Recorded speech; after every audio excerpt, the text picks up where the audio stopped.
Miko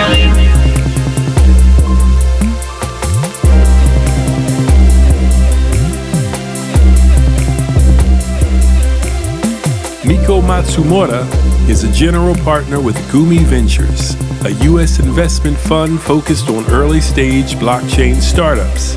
He is also the co-founder of the crypto exchange Evercoin. Miko has built open-source software startups in Silicon Valley and has raised millions in venture capital. His vision of the future includes a world where open-source communities and gaming can be used to solve real-world problems. Yeah, so there was this robot at the local shopping mall. And it was just this kind of had a astronaut, and it kind of had this rubber mask, and it was on TV. And I ended up being on TV, right? And I was this little kid, and like I was kind of scared because I was like, wow, it's like a robot, and he's got a big rubber face, and he's like an astronaut. Like that freaked me out big time. But it was super funny because I was kind of just old enough to look skeptical too. So like it was really, I was very self-conscious seeing myself on TV, but like that was like a big event for me. I was definitely like obsessed with sort of consciousness, and I was obsessed with like humanoid robots, and I was really interested in the psychology. So I really kind of was super drawn towards all of that, and I ended up kind of being a kind of a little nerd.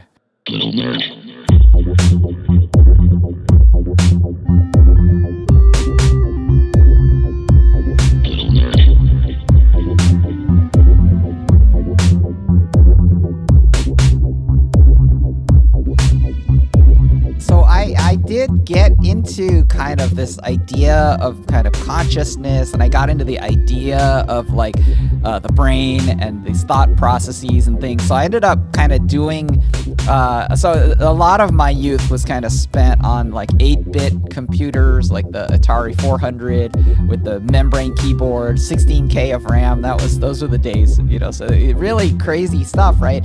And then I ended up kind of going towards a psychology degree in undergrad, and I ended up going towards neuroscience. So I went to Yale for neuroscience, and started studying kind of abstract neural networks and machine learning there, right? So that was kind of my sort of background. It seems like an AI background, right? But eventually I had this kind of nightmarish experience programming in C++, in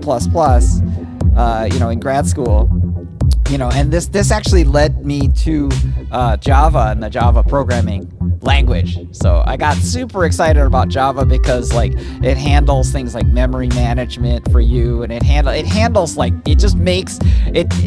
Bill Joy, one of the inventors, basically said it was like C++ without guns, knives, and clubs. Like he was basically like, he had this copy of the C++ book, and he highlighted all the things that Java removed. So he basically is like, it's like, baby bumpers, it's sort of keeping everyone safe from themselves, from destroying themselves, and so I got really excited about Java, and I became kind of a Java evangelist for the team, for the founding team there.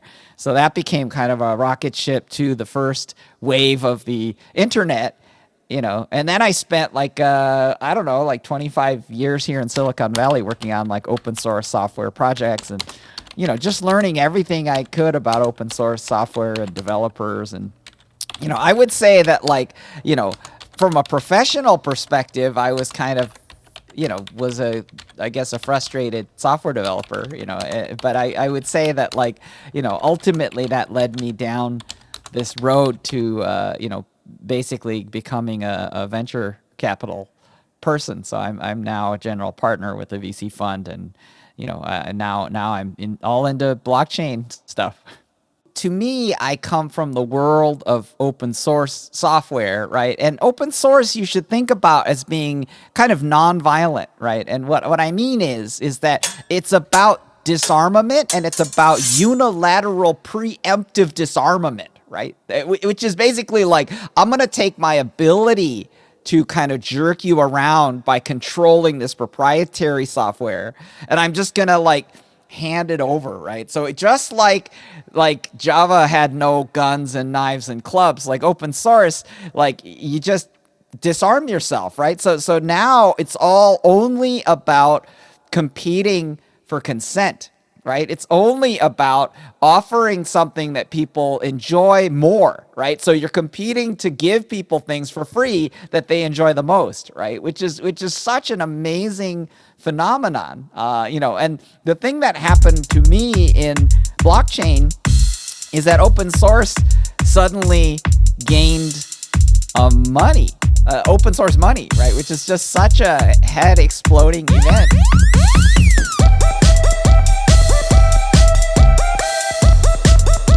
Lowkey giant.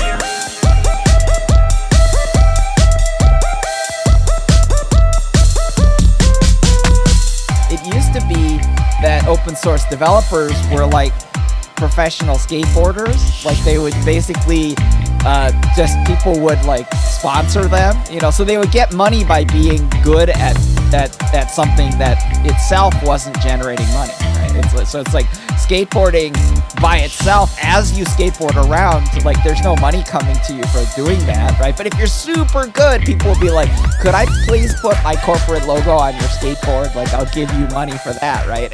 And that was what open source developers used to be like, right? But now it's kind of like the open source developers are like, well, why don't we just start printing our own money?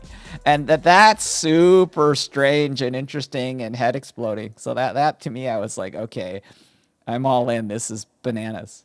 The thing that to me is so amazing is that the seed crystal is the competition for consent, right? So basically what that means is it means that it's this evolutionary matrix where survival means being useful and being pleasing and being bug free and being, so basically it's, if you look at all of open source as this kind of wild jungle of competition, it's a competition who can be the most useful, the most pleasing, the most helpful, the most productive, and so because of that kind of raging competition, it is that people don't quite understand that everything tends to just keep improving, right? And that it's all free software, right? That's the genius. The genius, and the thing that is so beautiful about free software is that free software is free.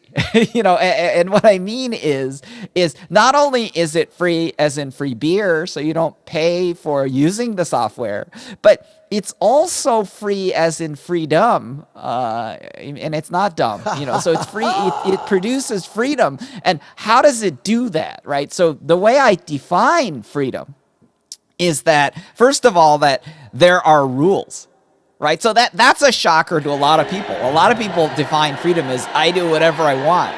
But like, if you get a collection of people doing whatever they want, they start basically breaching other people's consent, right? Like, so if I swing my arms, I can't hit your face because that's you didn't agree to, unless we're boxing and we both agreed to do that. But like, in general, like that's the limit of my freedom, right? So in a sense, there have to be rules, right? So to me, freedom is that you consent to abide by rules, right? But the point is that you have choice.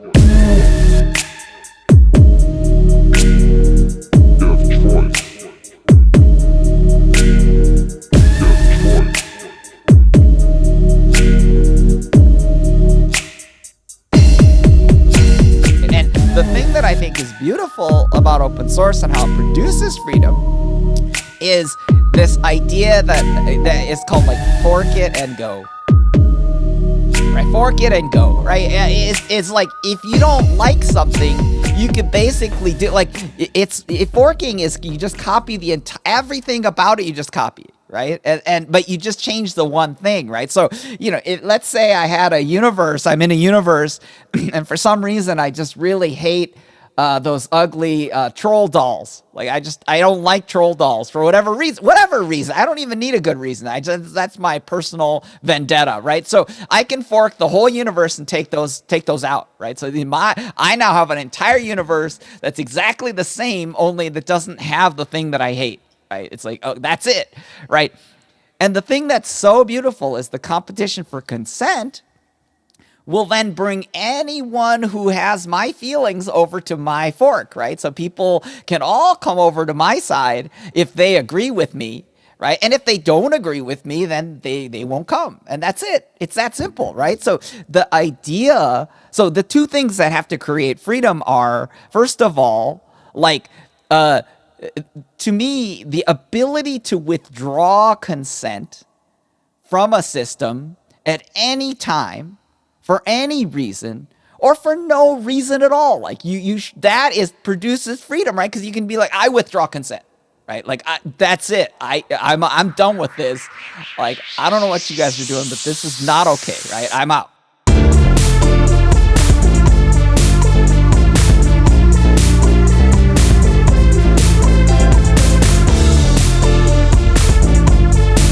Lowkey giant.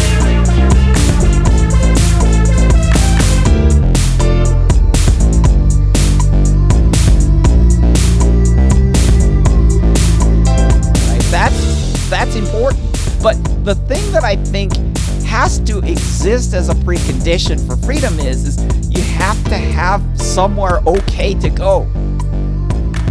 Right? Like you can't, if you're in a monopoly, or if you're, I mean, think about it as like an abusive relationship. Like, you know, if you don't have anywhere safe to go, or at least equivalently good to go, then you aren't free. Right. So the idea that you have, so the thing that's so interesting about kind of fork it and go is that you always have at least as good a place that you can go. Like you can always go to that place, and it's always, you know, by definition, it's exactly as good, right? And obviously, since you got rid of those ugly troll dolls, like it's even better, right? It's like that's even better than the place you just were. So that's what that's, you know, so so how does this relate to kind of community and culture? You know, it's the culture of kind of consent, and it's the culture of kind of freedom, and it's the culture of openness, and it's the culture of nonviolence, right? So in a sense, like these are hopefully exportable to world culture, right? Because it's all about service. It's all about like, I'm going to make one that everyone's going to like more, right? So everyone's constantly struggling to create something that people like more. In terms of decentralization, you know, decentralization is a tendency, right? Like it's a bit like if you think about, you know, like the Earth has been circling the sun for probably 4+ billion years, right? And there's this idea of like this centripetal force, which is kind of causing it to go away from the sun.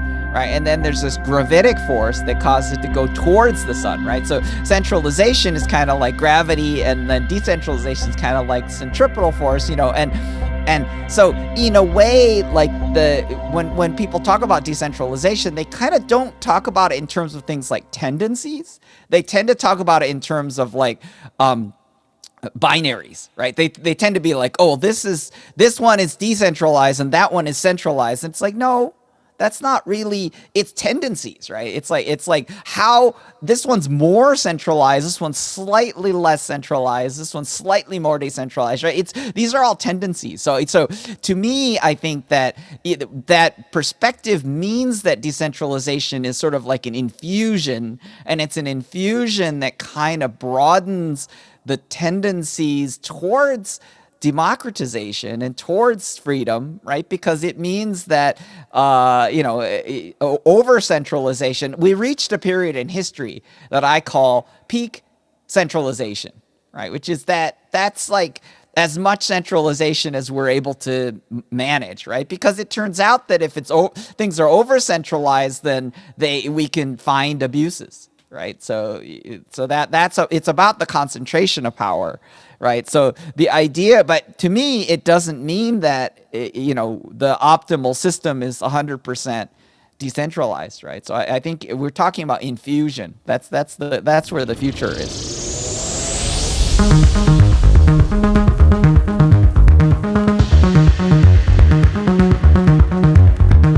Lowkey giant.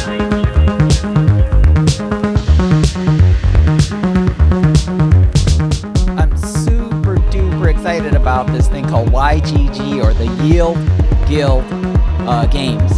It's so amazing. If you just go on, best place to learn is if you can go to YouTube and search for the Play to Earn documentary. There's a short video about this, and just to describe it really, really simply, is people are playing a game that earns them cryptocurrencies, right? And the thing that's so interesting is it turns out that the people who are able to even make their livelihoods are in lower income and also lower cost of living areas, right? So there's a huge group of people in the Philippines, and also in Indonesia who are basically making their living playing this game called Axie Infinity, right? But the project YGG is actually the first, what I call metaverse labor union, right? So it's basically a guild, right? So if you know about gaming, guilds are basically organized mechanisms for distributing proceeds, right? So if you have loot, then you can distribute this through your guild. The guild will distribute the loot, right? And the loot is the benefit of collective action, right? Which is, so that's why it's like a labor union, except it's called a guild, right? So that's the idea behind this. So it turns out that this guild is like a bunch of people in the Philippines and places like that are playing this game and earning money. And they go from driving like a taxi to driving an Axie, right? So it becomes this kind of life sustaining activity for them.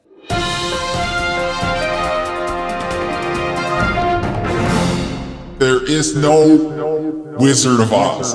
If you saw that movie, there's this guy hiding behind a curtain, right? And the little dog pulls the curtain away and the guy's pulling all the levers, right? Like, that guy is not your friend. That guy is not in charge. Like, so the idea of centralization, there's a character who invented Bitcoin, Satoshi Nakamoto, and he basically decentralized himself, right? He took himself out, right? And now you have all these characters like Elon Musk, or you have all these crazy people who are pretending to be the Wizard of Oz and saying, I know everything about crypto, you should listen to me. Like, influencers, your dependence on influencers is a weakness, right? What Satoshi offered to you is to free your mind. So, like, to me, you should not be asking randos on the internet what you should buy. Like, that makes no sense. Like, what you should do is you should educate yourself about what's real,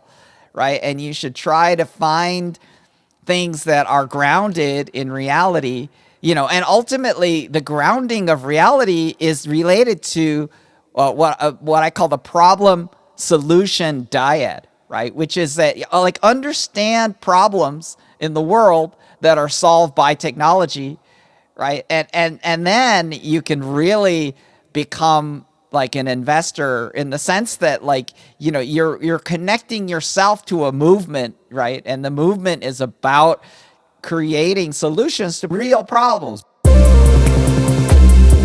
Lowkey Giant.